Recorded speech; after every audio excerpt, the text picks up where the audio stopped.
trips on the way. Okay, here's our car and our driver.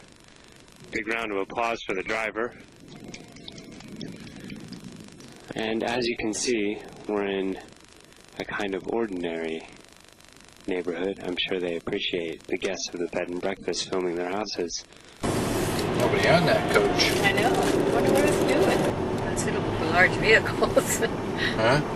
It says unsuitable for large vehicles, but it's not stopping him. Okay, the camera's charged up, huh? Yep.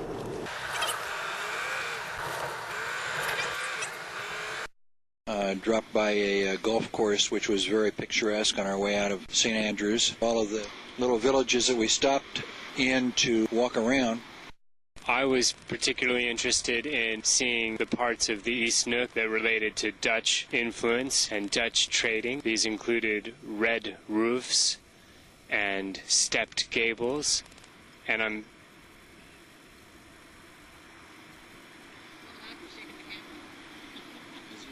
Crane, Craig, Crail. We did see the plot of land where the house used to be that Robinson Crusoe lived in. He has another name. No, my favourite village was the one with the art shops. Matt's map reading is rubbish. And Pat did a great job of driving. He did a great job of driving. At individual times in Edinburgh, each of you saved my butt. I'd like to thank Claire for our accommodations tonight and tomorrow night, which are spectacular.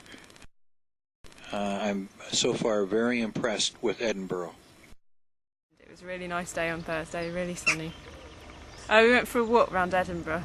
Oh yeah, guided walk. A guided walk. Dad gave us a guided walk because we met up with Mum and Dad in the morning.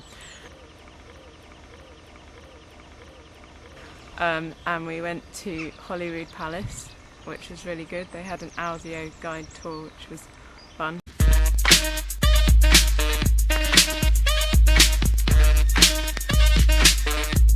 Mary, Queen of Scots' lover, I think, was murdered by her husband, though he may not have been her lover. And then we went for dinner in a pub. Well, after the pub.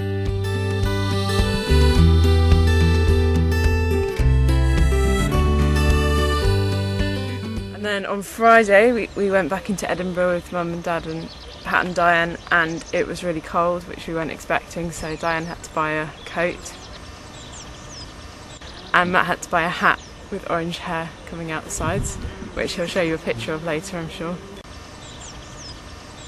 And we went to an illusion place, and they had, I can't remember what it's called, and some kind of a camera at the top which showed you pictures of Edinburgh, except we got a discount because you couldn't see very much because of the fog. Camera obscura, that's right. And then we went to a whiskey place for lunch, and Pat tried some whiskey. And then and in the morning we went round Mary King's close, and which was good, and heard lots of ghost stories about that. So that's what we did in Edinburgh. Didn't really know much about Scotland other than that the men wore kilts, and after having toured Edinburgh, and the rest of the countryside, getting from St. Andrews up to Edinburgh, it was absolutely amazing the amount of history that's here. So now I feel like I know a whole lot more about Scotland than I ever imagined that I would. And again, we continue on our trip with Claire keeping us on the straight and narrow with the navigation, and Matt keeping me on the right side of the road, so or the left side of the road as the case is. So we're having a great time, and now we're going to go in and see where the Da Vinci Code was filmed, or at least part of it, the chapel scene, I guess.